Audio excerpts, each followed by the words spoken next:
All right, everyone. We're going to start the last panel of the day.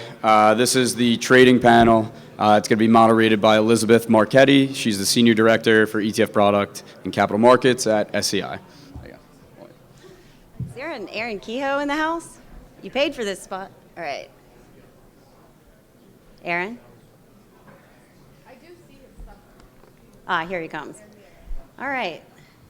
While Aaron makes his way, reluctantly, I'm Elizabeth Marchetti, here on behalf of SEI, work in the Asset Servicing Division. We help asset managers launch ETFs. I am here to say the end is near, but for now, we are going to talk through really basically how the ETF ecosystem is absorbing a lot of change in terms of product development, regulatory, balance sheet demand, and shifts in execution. So I'll have my esteemed panelists intro themselves and we'll get going.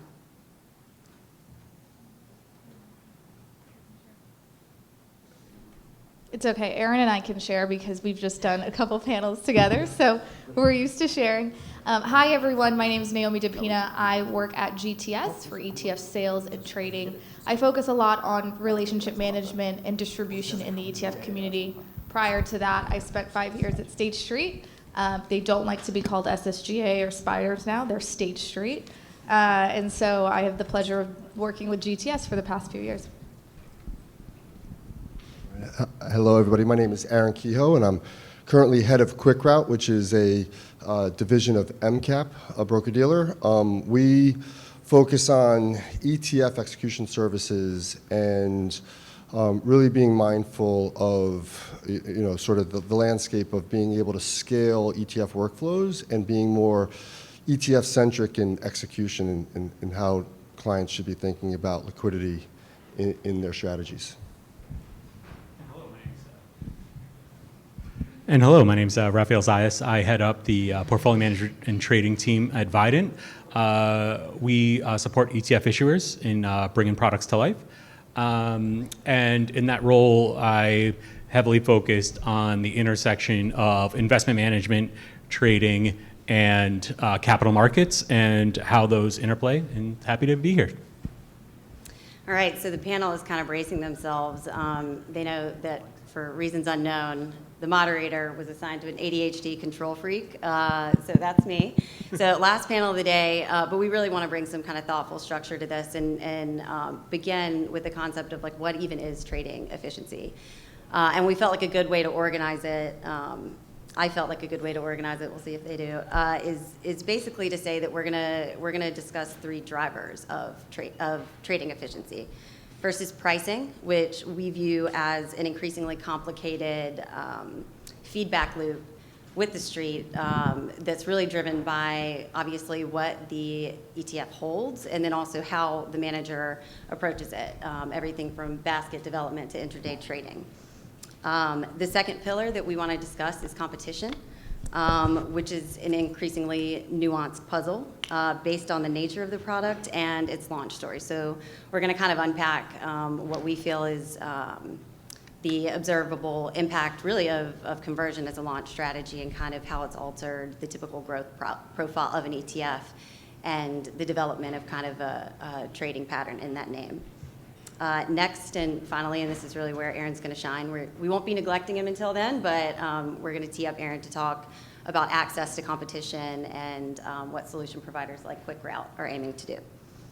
So really just to kick us off, Naomi, can you just step back and qualify for us what is even in an ETF spread? Yeah, and I think as market makers, we love that question because, so when I first started, and the reason I made this career shift was, understanding how to sell an ETF is one thing, right? You can sell an ETF, you understand how the market's working and some dynamics. However, if you don't understand how people buy and sell the ETF, then you run into some problems, right? And so we've gotten approached, so being a lead market maker at GTS, we're now at about 480 lead market making names. Last year, we were in the 300s. I would say, honestly, this is because there's such this crazy demand, Elizabeth, that we're seeing in the market right now for launching ETFs. Not all your children are equal, not all ETF ideas are great. We get a ton of inquiries that say, well, how are you going to price my ETF? Can you give me an indicative spread? the assumption that, and I think Paul's in the room, that Paul loves, I know this is his favorite, is, market makers are making money on the spread. All right, we all need to eat, right, at the end of the day, but there's this other idea where we need to put into consideration that the ETF spread is really the cost of the basket. When you're looking at the underlying components, how liquid your underlying components are is really going to determine how tight your spread's going to be. But there's also the cost of uncertainty, and there's also the operational costs that are factored in. So the operational costs, for example, redeem fees go into that. The market-making financing fees go into that. The other part of it is risk, right? How much risk are we going to take? If you're going to ask me to market make an EM fund, and I'm going to ask our market makers, can we do this EM fund or can we do this large cap equity fund? Which one do you think I really want, right? So basically, we're looking at a spread as the basket spread plus fixed costs, some of which are manageable, some are a function of really your kind of stack of service providers. And then there's the risk component. And we at SEI work a lot with active managers who, they have composites older than the ETF industry itself. But if you're new to ETFs, all of this will be new to you. But a question that comes up a lot is, how is active risk actually priced in? Like what does that look like? And what I always say is, in the same way that your investors are compensating you to take active risk against the market, the street has to get compensated. But I think, at the risk of boring everyone, I kind of want to break that down. And Raphael's like, please don't ask about T1 accounting, but I'm going to do it. Also because, we've really seen a huge uptick in adoption of daily custom create redeem baskets. We're seeing managers get fancier with the create leg of heartbeat trades or SIBs. And I think this is all aligns with the intuition of active management, but we do need to understand the knock-on effects to pricing. So please, talk about T1 accounting. No, of course. So, no, I'm happy to talk about this. Just I'll try to keep it brief, and then if there's questions later, we can talk about it. But I think one of the, you have the basket spread, and there's that risk that the market makers are thinking, have to be compensated for, right? And so one of the things that we've been thinking about is what feeds into that risk, especially as all these active managers are coming into the ETF ecosystem. They're going to be rebalancing on the ETF is trading on an intraday basis, and you have active managers who are wanting to trade on an intraday basis. And how do those marry up? And I think a lot of people haven't really thought about that. So just for a moment, I think it's important to recognize that the fund accounting, your NAV is driven on T+1 book accounting, right? So trades are booked the next day. And so even though if you're an active manager and you're trading your portfolio, the exposure that you're getting across the day is changing. But from an ETF market making perspective, that isn't impacting the NAV that day. So I think thinking about that and thinking about, I'll leave it very brief, but just being aware of that from the investment management's perspective can help educate you as you're speaking with your market maker about how you want to trade in the product and the expectations that market makers have. I think being thoughtful about the impact of what you do to the market makers, I think is really critical and could help reduce at least that portion of it, of what the spread might be. So if you're really thinking about what is your responsibility to your shareholders to keep the spreads tight, that's a part of it that I recommend people should think about. I would just add to that and say, Raphael, that's a huge point, because the theme of when this panel had a prep conversation, the theme of what we kept talking about was communication, right? If there's not that level of communication where, for example, if we have uncertainty to what's in your basket, how are we supposed to price it? So just having that communication, understanding what's in the basket, understanding the goals of the ETF, and even during ETF development, right? Having those conversations early on so market makers can tell you, hey, actually, maybe you can swap this out and put this in to maybe price it more effectively. I'm going to throw something in here just because I can't stay quiet till the end. But it truly is a partnership between the manager of the ETF and the market maker themselves, because ultimately the overall performance of the ETF, the return the investor has from their investment, and the experience that they get starts at a manager basically delivering the performance that they're promising in their prospectus, but from the execution that they receive from a completely separate party that may not necessarily have the same alignment as that ETF manager. So that communication, that partnership removing the uncertainty between the two parties is really an important dynamic that needs to be maintained, and that, you know, they both have the same desire as the outcome for the client who is investing in the fund, both on the entry and exit is so important. Yeah, and I think, I mean, that communication occurring at the product development phase, there's nothing more instructive than kind of going to LMM candidates and what I call the beauty pageant, and everybody gives their feedback, and one market maker might think that an ADR versus a local contributes, you know, an outsized or disproportionate amount to spread, whereas another market maker looks differently at that, and your product development process can only improve, and the ability to form an expectation with your clients can only be served by that process. So basically, I do want to kind of close the loop on the intraday trading impact, because while on the one hand, what we basically explained is that intraday trading, market makers are not economically exposed to intraday trading because it's booked to NAV the following day. To the extent they don't have overnight risk, right? Yes, to the extent they don't have overnight risk. But I know, Naomi and Raphael, you have been working on the concept of some clients with, even if the accounting kind of process flow is understood, sometimes heavy intraday trading can just contribute to the perception of risk in making markets and certainly carrying inventory in a given name. So can one or both of you discuss kind of the solution that you've been working on for some clients for trade date disclosure? I can kick this off. So, you know, one of the biggest risks that the market making community would have is if the beta of your product is changing, right? If you're like, you know, you're, you know, basically long only equity, but then you're, you know, quite a bit less than, beta 1 or delta 1, then that's obviously a massive amount of risk.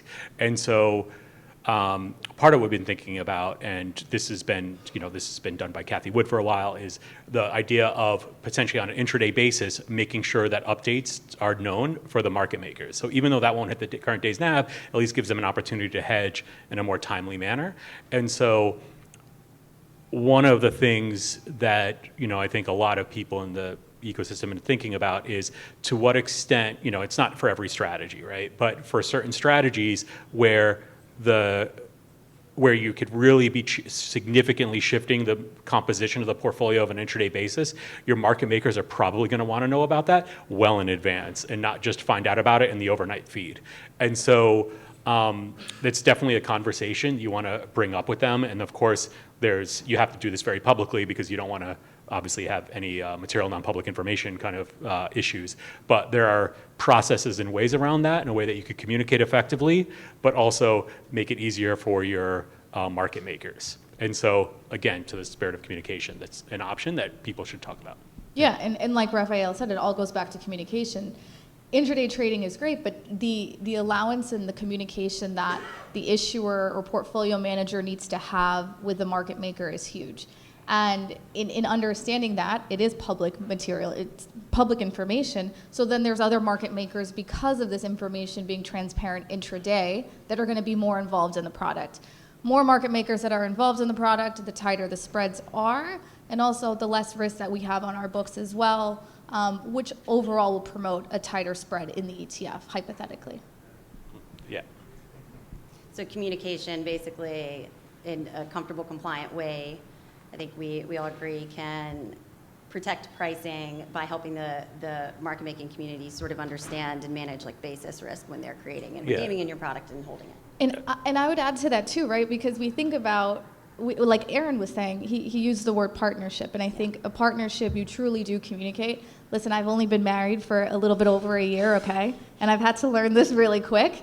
We were building a house, everyone knows this, it was insane, but if we don't communicate, excuse my language, but shit falls apart, right? And so we had to think about ways in a marriage of communicating. You have to think about your relationship with your market maker as a marriage, right? And that's the thing that Raphael and I were laughing about, is it's this communication, and sometimes these relationships don't work out, where I'm very happy to refer somebody to a market maker where maybe that ETF makes sense in their book more than it made sense in our book. And if you think communicating in marriage is difficult, try to get an active manager who's got to actually talk about the portfolio strategy to people before they execute it. It's difficult. Maybe I'm just like an active manager. Let's find out from your husband. I mean, I think the street has done a tremendous job meeting active managers where they are and trying to understand and accommodate their process as well. Obviously, even in the era of GLP-1s, everybody's still getting fed, as Naomi said. But that communication can always, it's on your service provider, it's on your, kind of the entire value chain supporting an ETF to make sure you're aware that those conversations need to be had. But I definitely commend the street for trying to meet active investment processes sort of where they are. Yeah, and the other thing is that the portfolio managers at all these different active managers, they think very, very differently about their investment process, right?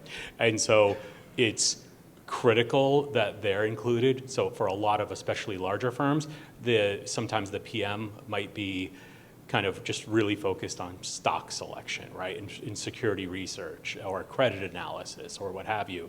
But having them involved in the conversation can be really important, especially pre-launch, right? And understood, their day-to-day is not going to be worrying about the ETF spread, but at least educating them to the point where they're aware of the impact of what they do and having them involved in the communication, I think makes things go a lot smoother after you launch. And then that way, if the spread is wide and you're like, why is it so wide? And it's like, well, all these things are happening we weren't told about before launch. It's like, that's why your spread is wider on your ETF.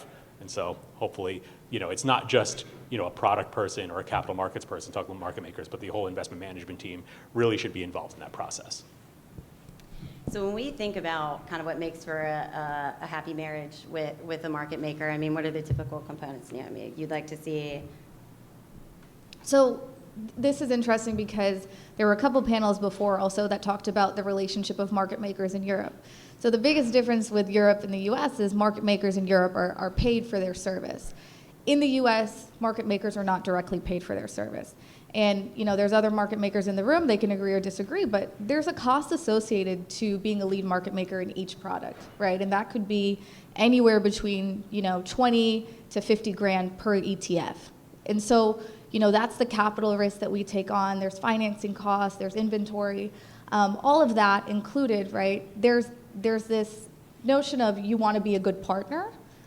So how can we make that happen? Number one, communication. I can't say it enough. Number two, can we figure out a way where this partnership works? When you're doing a rebalance, are you communicating that with your market maker? When you need a custom, are you coming to our desk in advance? Dave Panelists in the room, he'll tell you how many clients have requested custom in-kind baskets. We talked about this a lot a couple weeks ago. And if you're not on the docket or if you're not a good partner, why would we preference you versus somebody else who's been a good partner to us? As there's only so much balance sheet we can really give out. So that's been a big thing. So it's the underlying rebel trades, it's communication, it's and pointing your allocators to the extent possible, and this is really where we'll be able to tap Aaron's kind of viewpoint a little bit more, but pointing your allocators at them for block trading opportunities, doing the underlying rebel. So there are multiple levers to pull to kind of induce not just lead market making, but broader competition in your fund. And this is where I kind of want to shift and talk about the impact of conversion. Actually, real quick, can I just, the other thing is in chatting with a variety of active managers, you'd be surprised what the spread of commission rates are between like a hedge fund and like another large manager who is, very aggressive at managing comps. So some might say, well, we get a lot of research and we pay, multiple cents per share on US equity. And someone might be, well, we've negotiated that down to below a cent per share. And the reality is when you're trading with an ETF market maker, those commission dollars help facilitate not just the commissions for trading, but also potential future custom redemption activity and the market making activity itself. So it's just something to keep in mind, especially if you are very diligent about negotiating commissions down to rock bottom prices. That may not, if you're new to the ETF ecosystem, you might be in for a little bit of a surprise there. And those conversations are always, it's something that can always be adjusted, right? Like you can have an agreement early on, and then depending on how the relationship's going, if a market maker realizes, well, the cost of this relationship is actually, a net loss for me, you can have that conversation and say, comms may need to go up, or we need to figure out a solution that works here. One thing, Elizabeth, that you mentioned that's a great point is communication, not only just with the issuer and the market maker, but with your distribution teams is huge, right? Because a lot of the trades that we do see come from platforms, Fidelity, Schwab, and others, where they put us in a wheel of 9 for an RFQ, sometimes 6, and us being the market maker, we want to be active and we want to be involved in that, and sometimes we're not, right, because of the communication lag between the issuer and the custodian. So I now kind of want to pivot to talking about the impact of conversion and really how it's kind of altered the relationship of the market making community to ETF growth in general. I saw a figure from a Goldman note last week that cumulative mutual fund to ETF conversions have accounted for something like $225 billion. Hard to quantify because of spotty disclosure, but SMA to ETF conversions, I think this group's confident saying that's tens of billions of dollars.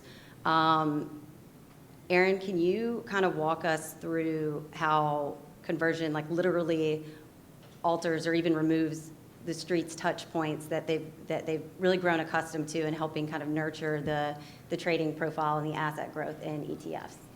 Yeah, I think ETFs in general have always sort of not fit, sort of a liquidity profile mold, which is interesting. All of a sudden this product shows up and it's got, in some of them, tens, if not, large amounts of millions of dollars behind them on day one with no trading activity and have massive assets underneath them. Some of them, will sit, on the smaller side for a long period of time, organically growing through word of mouth and execution. What it presents is, sort of a liquidity conundrum of how to sort of actively, no pun intended, engage investing in those types of products. And I think the conversions create an interesting sort of new leg to that in the sense of you have an established fund that has a track record that all of a sudden is sitting in a new wrapper and has a new mode of trading, large assets under it, but no volume history. So how do you sort of gauge whether that's sort of a security that's appropriate for an investment allocation? And so that's the ETF industry in general sort of creates these challenges. That's something we think about quite often is ETF liquidity and why it's different than its very similar equity-like structure of stocks and how they trade and liquidity profiles. It's very easy to understand what Microsoft's liquidity profile looks like because of the volume of shares it trades all day long. It's a direct correlation. In an ETF, the liquidity of an ETF accounts for not just the size of the ETF itself, which can create its own liquidity the larger they get and the more active they become trading, but you now also have all the other vehicles that sort of mirror, mimic, and represent the baskets, hedges, futures-like products that sort of play into this sort of liquidity component. So, again, conversions, as products move into the mutual fund 2.0, which is ETFs, the next generation of how these funds, sort of are structured, being able to sort of understand, the liquidity metrics certainly on day one, and even, sometimes they're buy and hold. So they'll have lots of volume one day, and you won't see them trade again for a quarter. And sort of how do you sort of measure or think about that when you're thinking about getting involved with them, both getting in and getting out? Yeah.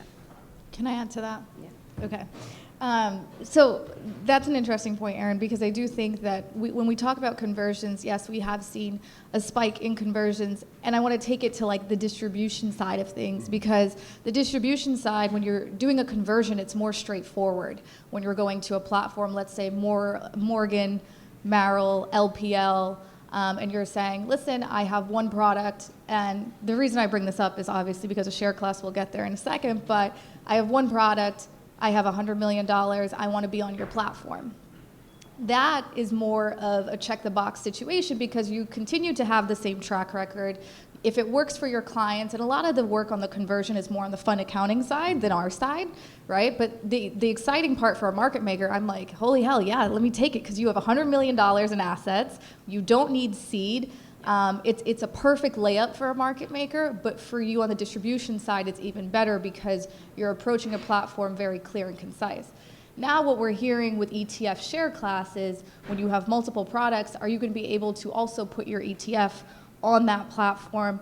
Is that $100 million threshold or $50 million threshold in AUM on some of these platforms going to go to $150 million, right? And then the conflict of interest on these platforms is how much are you charging for the ETF versus how much are you charging for the mutual fund? So it's conversions, in my opinion, are more clear cut. But I mean, do you agree with the idea that there's an asymmetry created in the market making partnership? Because I mean, you don't touch these conversions don't print, so you're not being able to facilitate the foundational assets and the foundational volume in that ETF. Typically, the converted participants, there's no tax benefit if they sell right away. So they're going to, in all likelihood, the majority will buy and hold. And then because of the converted gains in the underlying, it's going to be a lot of in-kind activity. So that's a lot of diffused, but also very concentrated and frequent balance sheet demand. So how are you just happy to see assets flow into the wrapper? Or, I mean, do you look at conversions with more of a critical eye than you would a kind of from scratch launch with a good distribution plan? You can definitely look at it in both ways. I think the part that you're mentioning too, or we missed out on all the activity getting to that AUM. There's that's 100% true. It's easier for us to see a client grow, however, if they start at $100 million in AUM versus them starting at 10. Yeah. We have a client, hopefully I think in the room, from Bolivia, who did a conversion on a Latin American ETF, OTG AM. So on the ground asset management, OTGL is their ETF. They did a conversion, and that for them was the way to go because they're starting out with assets in the product already. And this way you're able to go to clients immediately and say, listen, we have assets, we have a track record. And sometimes you can slowly add in the assets. So what we recommend is if you can trade over, let's say, a month or maybe a couple weeks, so you're not putting everything in day one. But most of the times with the conversion too, you do see that big chunk Christmas morning. Here it is. Yeah. I think you said it a few times, and it's almost sometimes lost during the whole, wanting to launch an ETF or convert or, list, but the distribution plan is so important. Great ideas never get heard because they don't have a good way of getting out there. And, it may be slightly off topic, but having a good distribution plan, how are you going to get people to notice your fund? Obviously, conversions are great because you're starting with an established, and the story is that much stronger that way. But just because you say, all right, we're an ETF now, doesn't bring people into your fund instantly. So I think from a market maker perspective, putting that hat on, more products to trade, it's an established, great, we're going to get involved. I don't have to give seed, even better. But how are you going to sell this? Who are you selling it to? Who are they clients that I have a relationship and talk to? Those are great points to really think about when you're bringing your ETF to market.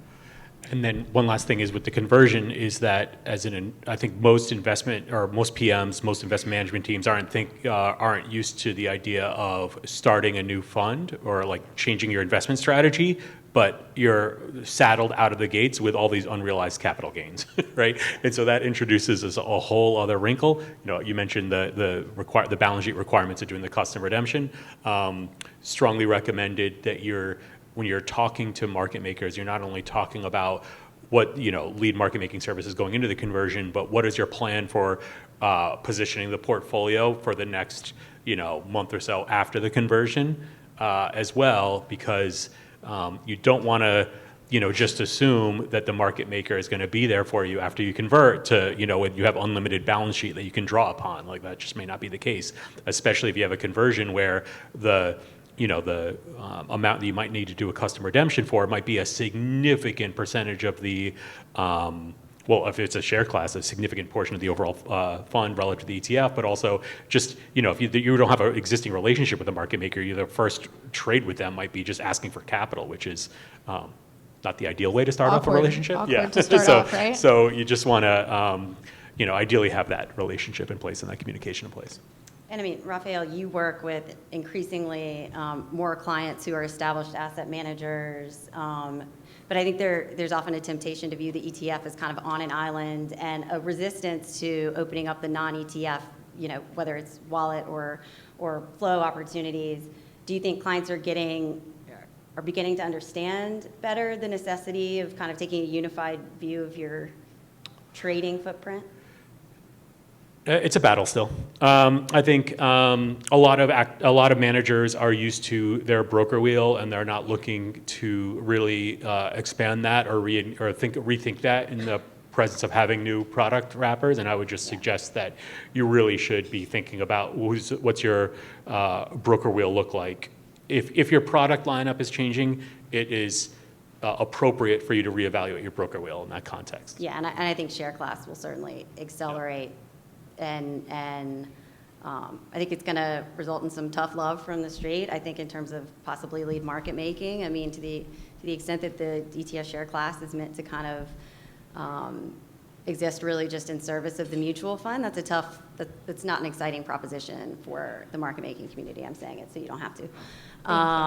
Yeah, but so further to that, because I'm going back to my outline and we've covered almost none of it, which is great. So we've tried to land the ship. So impacts to pricing, particularly of kind of unique or complex underliers and active risk. Really, the sort of a shift in the levers that would ordinarily induce competition in your fund. You're going to have to probably get creative in terms of figuring out how to pay the street and make them excited to quote your fund. And because there are hundreds of funds coming online, it seems, every month. So Aaron, do you feel kind of now finally in your seat at Quick Route and in terms of what you're building for, do you feel product issuance volume has spread quoting capacity or like thinned competition in the average newcomer, leaving aside, I would say, the kind of retail-driven derivatives products?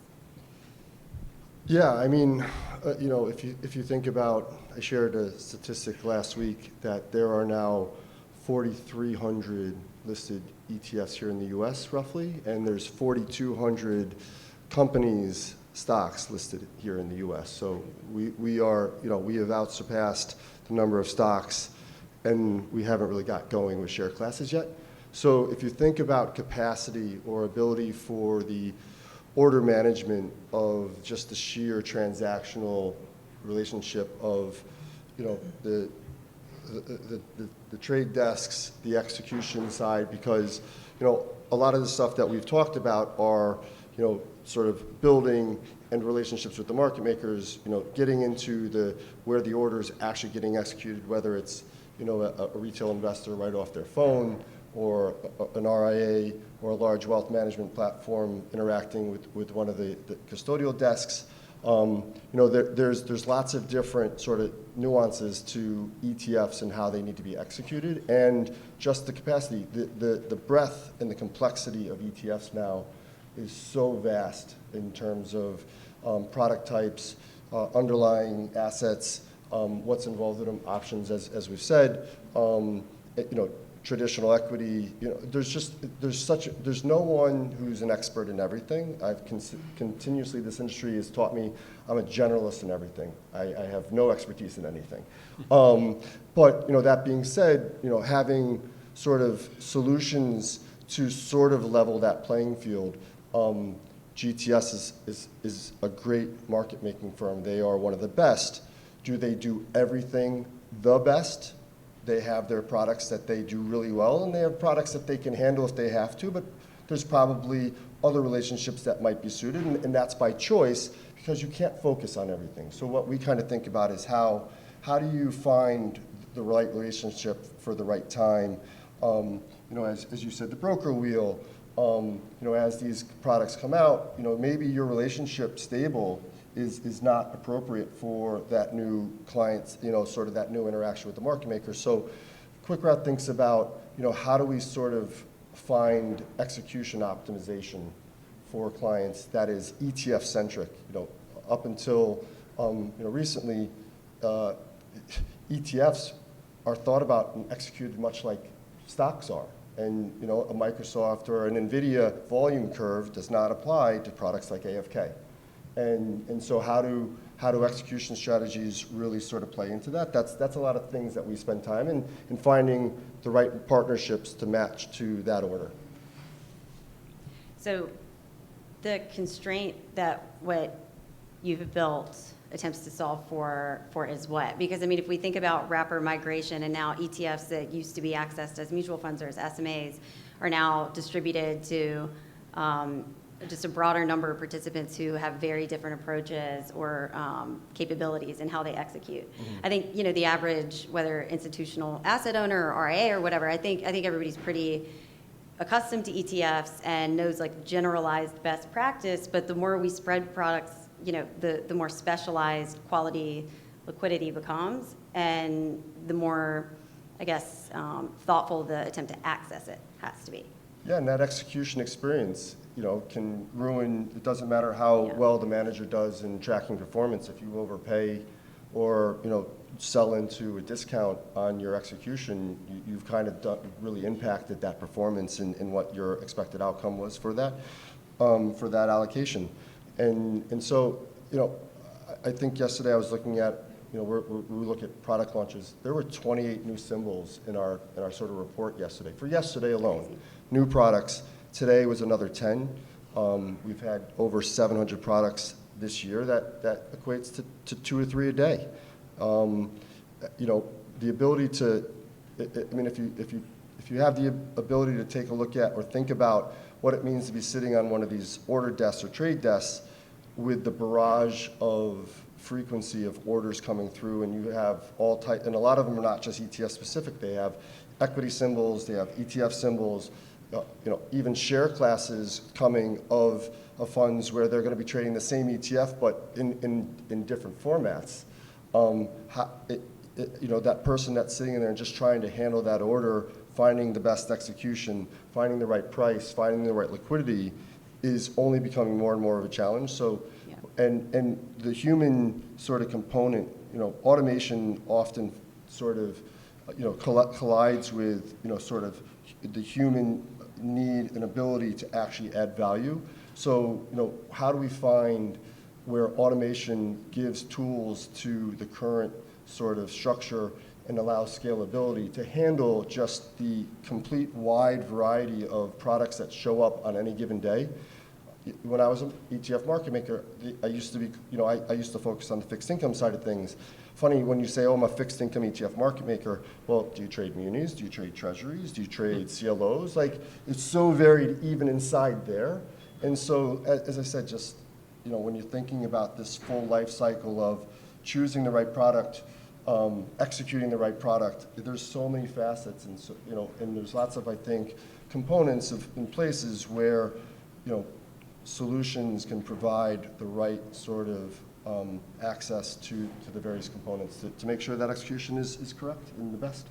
And I would add too, Aaron, and I think your firm does a great job at this, where you help clients find who are the experts in those areas, mm-hmm. right? And so even sitting on a market making desk, and my job is mainly in front of clients and being a relationship manager and helping them understand that if we can be the best fit for you, great. If not, maybe that's something that we can have in our queue to work on. Our biggest hire in the past 2 years have been developers. We've hired, many developers, I would say, in the last 2 years, just because automation is very key. We're competing on a lot of platforms similar to yours, and just RFQ in general to be the fastest and to be there. Where you typically think your market maker is active in, or what you may think historically they have been good at, my only advice and what I encourage you is to recheck with that market maker, because let's say historically, people used to know GTS only for U.S. equity. They're great at U.S. equity. We've really invested in our fixed income team, our international team, and derivatives, as Elizabeth was talking about. So I think that it's always good to have a pulse check and approach multiple market makers. I'm not going to just sell myself, right? Approach multiple. We all work together on the street and to see where it's most effective. One thing I also want to say there, right? You just talked about all the people that you've brought onto the team. None of them will automate away the relationship side of our business, and there is relationship side. I need of a our job. business. Well, I don't care how much you believe in automation technology. Every one of us probably gets annoyed when you pick up the phone and you get that little automated voice that sends you through the message in the various menus. You want someone to pick up the phone. You want a person to talk to. You want to be able to ask a question to and have an answer, or at least some reassurance of how things are being handled. And so finding that balance of the relationship and automation, I think, is so key to this business and this industry, going forward with the scale. And then thinking about this from the advisor standpoint. So if you're an RIA or an advisor who's looking to trade in the ETFs, one of the big things is how do you think about best execution, right, for trading in the ETF? And so maybe one way to think about it is you're trading within the spread, and that's great. I think I think it's pretty well standard that everyone thinks about trading ETFs via RFQ platform, right, where you're soliciting multiple quotes. And then advisors take that and they're like, oh, look, well, we got the best quote because we have 2 other worse quotes. And that may not be fully true. And so one of the things that I think is important is that if you're maybe you're at Fidelity and Schwab and you don't have like a full direct access to you should be able to go through the block desk and sufficiently quote. But one of the big things you want to do is your lead market maker part of the panel of brokers that's getting a quote, because they might be very well equipped to provide a quote. And if they're not, you might have, maybe you had, maybe your best and your cover and the next cover weren't that great. And so making sure that your lead market maker is there. And then also thinking about, who is included on your panel. So there's not just, maybe you don't have that much control over Fidelity, but a lot of us have access to RFQ platforms that are separate from that. And then if you could control that, you want to make sure that you're really thoughtful about which brokers are put in competition, because that's going to have a pretty big impact. I'd say, though, interesting, from the manager issuer side, you're very well aware of who your LMM is. Oh, of course, yeah. The client who's actually buying your funds they may not know. Exactly. So, how do they make sure the 3 quotes that they're getting, or 6 or 8 quotes if they're lucky, are including the right quotes to be invited to that RFQ or that auction or that order? These are mechanics that aren't always so readily apparent on the surface, but there's services out there that definitely think about it like ours. Yeah, and I mean, I know the concept of trying to play capital markets for particularly like a newcomer is kind of intimidating, but it's just basic questions to ask your client is, how do you normally execute ETFs? Do you have a contact that you could put me in touch with on the block desk or whatever who may be open to at least some feedback or guidance? Because it's not as simple as, oh, the issuer needs to pay the street, and they're trying to do that through kind of the flow of their allocators. It's really, I anticipate that my client will get a better execution experience if these counterparties are checked, and if only these counterparties are checked. So it's really not, you do not have to be an expert to ask thoughtful questions that you can then take and go to kind of trusted partners on the street and say, what do I do with this information now? I know that so-and-so is papered with you and utilizes RFQ, what's next? And I would say, Elizabeth, that's a huge point, because we talked about the importance of a distribution team, but as more, and I'm going back again to ETF share class, as more of these historical mutual fund providers are thinking about coming out with ETFs, the importance of an ETF capital markets team is huge, right? And so the communication with market makers, the communication with the street, where can our clients get best execution, that really is a lot of work comes from the ETF capital markets team. So these teams that historically have operated only mutual funds are now saying, great, let's file for ETFs. You see a ton of filings out there. I really encourage those firms to actually think about getting an ETF capital markets specialist before saying full-fledged, we're an ETF provider. I think it was maybe Josh on the custody panel earlier made the comment that honestly, like, experienced capital markets talent is very important and very scarce and getting very expensive. So for an issuer, and what I try to say is, if your ETF is 5% of your book of business, it should not be 50% of your day. And sometimes that financial commitment just is it either feels premature or just it's prohibitively expensive. What then? I mean, and how do you balance the reality that your market maker is your partner, but also a counterparty? Who do you tap to sort of smooth your entry into this space, especially if you cannot hire cap markets? Open question. I mean, I'll start, but with a very vested interest in this. You know, obviously, Vidant provides that kind of service and outsourced solution, but there's a variety of other solution providers out there that provide similar, including some of your fund administrators like SEI, through Elizabeth, might provide similar services. So there are service providers that you can work with to capture some of that while you're growing your business and looking to get to the point where you can have your own dedicated capital markets person. But at a minimum, and then just to reiterate that, I think a lot of firms think that maybe our traders are already talking to these firms, maybe they can do that, and that's, while that might be a stopgap solution, it really is, are your traders going to help your salespeople talk to clients about how they should trade also, right? And that's a big part of capital markets also, right? And so you really want to think through that quite a bit, and then just think about also just just how you manage that relationship with the ETF is separate from just managing a typical trading relationship. I would say you probably don't want to put the trader on with the client. If you ask him, yeah, I would. You really don't. Yeah, I think that. Yeah. And I think it's even more critical too, Raphael, exactly what you're saying, because when Aaron, you were mentioning the number of launches, there's more ETFs than public companies, right? And so I think currently, even just thinking about this from an active ETF perspective, someone to smooth that conversation over is huge. Active ETFs were 78% of new launches last year.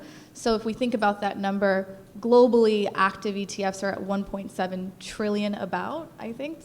Maybe as of September, I have no idea. But if we think about that number, and 78% of that being new launches of last year and coming into 2025, and we're now going to 2026, I'm very curious to see what 2026 will be like in terms of new launches and the percentage of those being active and how many of those firms hire the right people in those seats.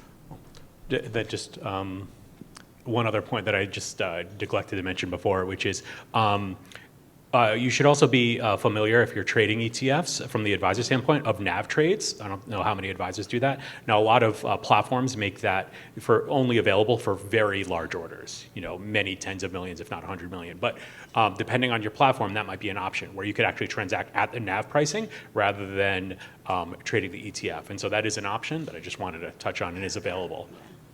Yeah, I think we'll see if not just conceptually, if not actually an adoption, NAV trades have a bit of a comeback and sort of dialogue in U.S. ETF execution.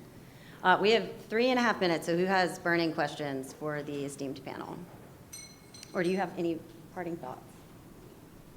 I mean, it looks like people want drinks, I guess. Yeah. Okay, no, there's a couple. No, you're stuck here. Yes. Yeah, actually, hearing the panel actually brought a really interesting question to my mind. This entire year, I've been studying a lot on AI application on the ground, and I've seen law firms, large corporations, small corporations automating their processes. And I'm finding that when you guys are talking a lot about communication with your market maker, isn't that a little bit inefficient now that actually math is exactly what AI is for? I mean, we're hearing from a decade ago that traders' roles will go away because everything will be traded by a computer, right? Yes, there needs to be a human oversight, but I'm wondering, I didn't hear any of the technological applications that we have today to make your trading efficient and be able to do that kind of pricing that that Aaron mentioned earlier, which is below 1 cent per trade. So I'm wondering about the efficiency of the operations technologically. I just share a little of my career history. In 1999, when I started on the American Stock Exchange, it took 7 of us to trade SPY. There were 3 specialists, all handling the 30 market makers sitting in the crowd. Someone managing the Chicago's futures pit, and then one of us actually writing down every single trade, another person punching it in a spreadsheet to make sure that we had all the trades and our exposure correct. Fast forward to 2009 when I was at Knight Securities, there were 3 of us managing 600 products and trading in the same capacity, and that was 16 years ago. So the generation of AI surely is helping make things more efficiently, but the technology advancements in the ETF space and the sort of ability for firms like GTS to operate on a far less human capital than they may once have has sort of already become part of the fabric. I think why we were so keen on discussing communication is because I think in this new world of AI, we're losing a little bit of that ability to communicate, thinking it's just expected or it's just that information will be translated. And I think because there are so many different counterparties involved in the experience of the investor in this space, the need to continue that human communication is so vital and important, even with AI and all the things. I mean, funny enough, we have this new service that we just released. Bloomberg gave us the ability to automate our chat rooms, so we have this chat bot going on. So every little thing that updates in our workflow, we post a little note in the IB chat to the client so that they know what's going on. So there are those types of things, but that's just between us and the clients. If I need to communicate with Naomi or Raphael, If I could just follow up, Datadog, it's a company, but their data visualization software is exactly what trading is made for. So, I mean, steel mill plants in Germany, I mean, they don't have anybody on the floor anymore. They have robots doing everything, and then something goes wrong or one of the numbers doesn't add up, they contact a human and the human, responds. So I'm just wondering, it's really inefficient. Sorry, I'm not finishing my question yet. So it's really inefficient that you're not incorporating the technology that we have today, that the market says we're in a bubble. It's available, and yes, we need human communications, absolutely, no doubt. You guys will never go away, but it seems like you're overwhelmed, and we can't get on the phone a lot of times. These are algorithms, this is math, that is an input that you can put and have the Datadog visualization dashboard, and then something goes yellow, green, red, and then you say, oh, we got to talk to this client. Oh, we got to see this trade. I don't understand the inefficiency of the trading desks regarding this. I'm mentioning this because I didn't hear anybody talk about the applications of new technology in trading.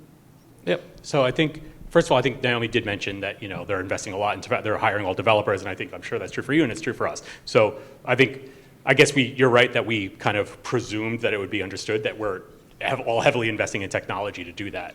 I think the point of this panel was to think about kind of how the industry is changing in ways that can't be, that any automation that was set up last year doesn't account for, right? So it's just the case that there's more, say, of these 351 conversions or all these things that it's a new, these are the things that we are automating today, right? So I guess maybe if you think about it in the context of what has changed that that the current and future automation are handling, right, are more of the topics that we've been discussing. So the share class thing is new. There's not like this long history of data about how to trade for products that have a mutual fund share class and an ETF share class.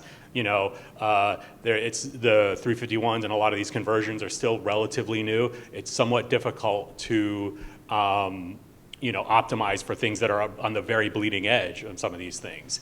And so while it's the case that I think cap-weighted benchmark index products are traded very, very efficiently and it's entirely through automation, and I think everyone's goal in this room is to get there for every product. It's just that as the product lineups are evolving, we have to understand what are the challenges with that before we can automate it.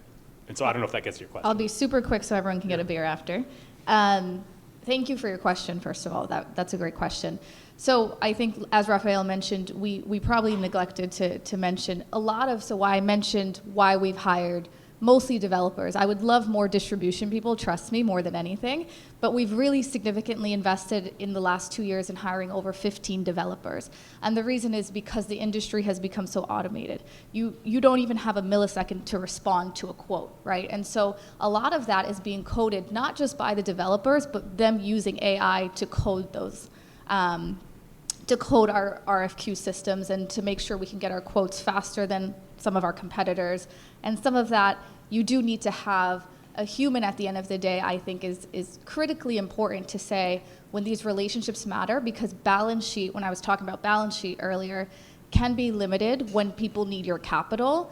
And why would I put out my neck for someone I don't have a relationship for in my job, right? To my market making desk versus someone that I've communicated with that has said 6 months ago, I'm going to need this at the end of the year for our rebalance. Can you communicate with your market making desk? That level of communication will never go away, I don't think, in our business.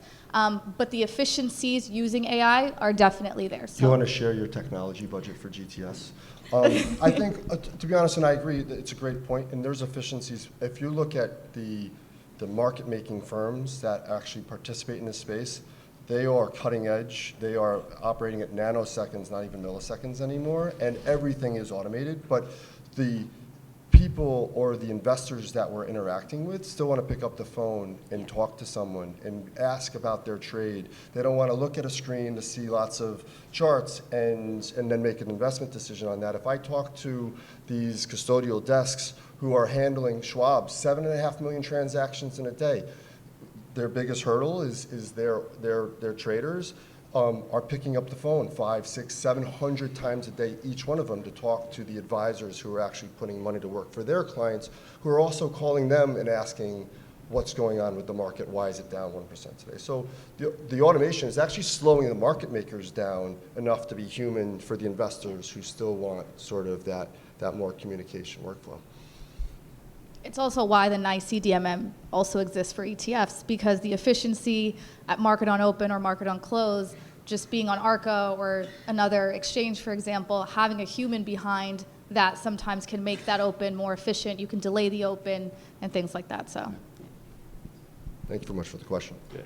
Yeah, great question. I think ultimately we just want to say that there's a lot that goes into pricing risk on the part of the provider, the firms who put their capital at risk to facilitate ETF liquidity, and we all just need to be conscious of those inputs and survive another day without being replaced by AI.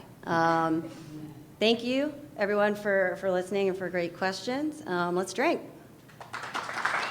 Maybe not that.